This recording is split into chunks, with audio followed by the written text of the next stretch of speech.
अगर आप इस ग्रंथ को पूरी तरह से पढ़ लेते हैं तो आपकी मौत हो सकती है। अगर आप इस ग्रंथ को आधे पढ़कर भी छोड़ देते हैं तो आप पागल हो सकते हैं।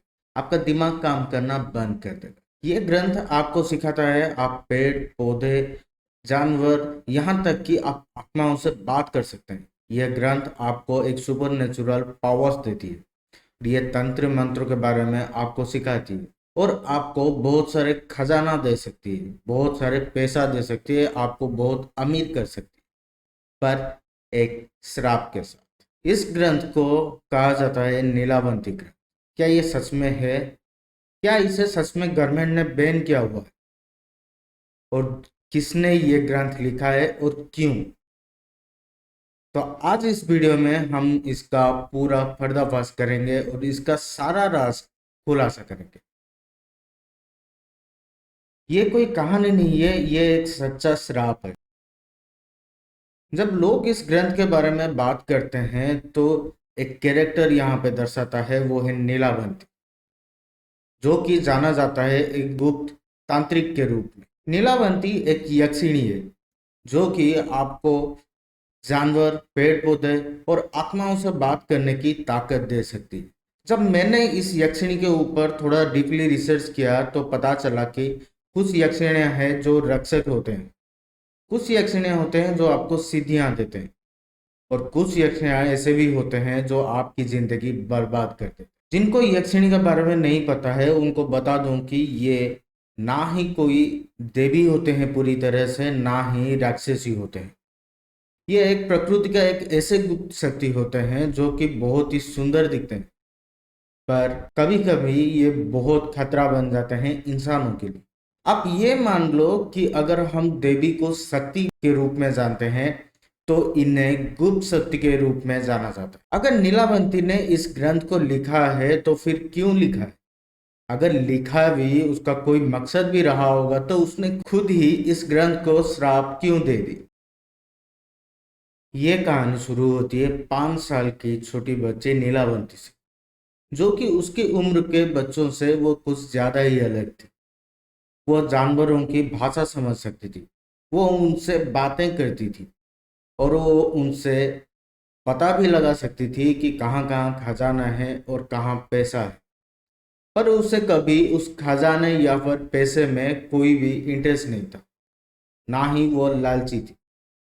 जैसे जैसे वो बड़े होने लगी वो आत्माओं से भी बात करने लगी और उन आत्माओं से बात करके वो किसी भी मनुष्य का भूत भविष्य बता सकती थी। जैसे जैसे वो बड़ी होती गई वैसे वैसे कॉम्प्लिकेशंस भी शुरू होने लग गए।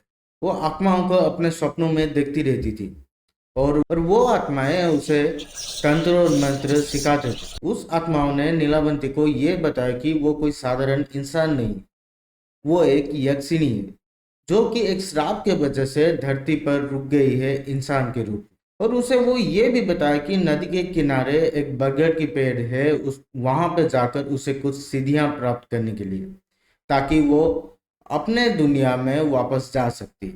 पर अब यहाँ से शुरू होता है एक ट्विस्ट। नीलावंती जब जंगल में पेड़ के पास जा रही थी साधना करने के लिए, उसे रास्ते में एक व्यापारी से मुलाकात हुई और वो व्यापारी नीलावंती को देखकर ही उसे चाहने लग गया था। उसका खूबसूरत शरीर और उसका मनगढ़ा बदन देखकर व्यापारी मोह खो चुका था। तो व्यापारी ने उसे नीलावंती को एक ऑफर दिया उससे शादी करने के लिए, और नीलावंती भी उस ऑफर को मान गई। क्योंकि नीलावंती जब इतने दिन तक साधना करने वाली थी तब कोई तो चाहिए था जो उसकी केयर कर सके, जो उसकी उसकी ख्याल रख सके, उसके हर चीज को सही समय पर लाके उसे दे सके। पर नीलावंती ने एक कंडीशन रखी थी उस व्यापारी से कि वो रात को जंगल में उस पेड़ के नीचे साधना करने के लिए जाती है, उसे कभी भी ना रोके। और व्यापारी भी उस कंडीशन को एग्री हो गया था और नीलावंती हमेशा रात को उस पेड़ के नीचे जाती थी और अपना सिद्धि प्राप्त करने के लिए साधना करती रहती थी। और साथ साथ ही उस व्यापारी के कहने पर वो जो भी विद्या सीखती थी या फिर करती थी उसे एक किताब में लिखती रहती थी। और इस साधना के दौरान नीलावंती को जानवरों की बलि चढ़ानी भी पड़ती थी और जानवर भी खुशी खुशी उसके बलि चढ़ते थे, क्योंकि वो जानवरों की भाषा समझ सकती थी और उनसे बात कर सकती थी। पर एक दिन जो भी ये रिचुअल कर रही थी नीलावंती, गांव वालों ने देख लिए थे और वो गांव वाले ये सोच रहे थे कि नीलावंती एक डायन है। इसीलिए सब गांव वाले मिलकर मशाल और अपने हथियार लेकर उसे मारने के लिए आ गए। पर तब तक नीलावंती की साधना ऑलमोस्ट कंप्लीट हो चुकी थी। गांव वाले उसे रोकते, बीच में उस व्यापारी आकर एक बड़े ही खतरनाक पिशाच के रूप धारण कर लिया और उस गांव वालों को वो रोक दिया। अब तक आप समझ गए होंगे कि वो कोई व्यापारी नहीं था, वो एक पिशाच था जो कि नीलावंती के विद्या को लिखवा रहा था आगे जाकर उस विद्या को गलत इस्तेमाल करने के लिए। और ये बात, ये सारा खेल नीलावंती अच्छे से समझ चुकी थी। तो इसी वजह से नीलावंती ने उस ग्रंथ को श्राप दे दिया कि कोई भी अगर लालच में इस ग्रंथ को पूरा पढ़ ले तो उसकी मृत्यु निश्चित है। अगर फिर भी आधा पढ़कर अगर इसे छोड़ दे तो उसका दिमाग की हालत खराब हो जाएगा, वो पागल हो जाएगा। और यही आगे जाकर नीलावंती ग्रंथ बना। लेकिन ये कहानी सिर्फ इंटरनेट पर ही है और कई लोगों की मुंह की जुबानी की कहानी है, पर ये कहीं भी हमारे इतिहास में, ग्रंथों में, वेद पुराणों में इसका 1% तक भी जिक्र नहीं है टोटली। हम इंडियंस इतना ओवेस हो चुके हैं इस ग्रंथ को लेकर, हम सोचते हैं कि ये कहानी सच है, यह घटना सच में हुई थी, नीलावंती सच में थी और व्यापारी भी सच में था और ये पूरी कहानी सच ही थी। और एक बहुत ही बड़ा रीजन है कि भारत के लोग इस कहानी को सच मानते हैं। लालची और ग्रीड।